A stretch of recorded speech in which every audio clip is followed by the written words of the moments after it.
Husanov yana zaxirada qoldirildi. Assalomu alaykum hurmatli tomoshabin. Kanalimizdan uzoqlashmang. Bizni yo'qotib qo'ymaslik uchun like va obuna bo'lib ketishni unutmang. Eng so'nggi, eng tezkor va eng ishonchli ma'lumotlarni faqat bizning kanaldan topasiz. Angliya chempionati 32-turidan o'rin olgan Manchester City va Crystal Palace jamoalari o'rtasidagi o'yin oldidan asosiy tarkiblar e'lon qilindi. E'tiborlisi, City'ning 21 yoshli o'zbekistonlik futbolchisi Abduqodir Husanov Crystal Palace'ga qarshi o'yinda ham zaxirada qoldirildi.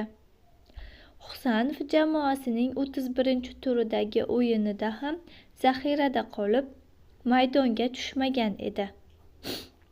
Manchester City: Ederson, Luis Diaz, Gvardiol, O'Reilly, Nico, Kovacic, Gundogan, De Bruyne, Maketi va Marmush.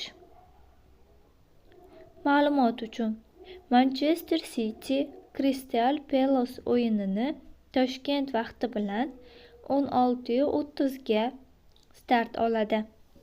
Uchrashuvda shaharliklarning uy arenasi Etihad stadioni mezbonlik qiladi.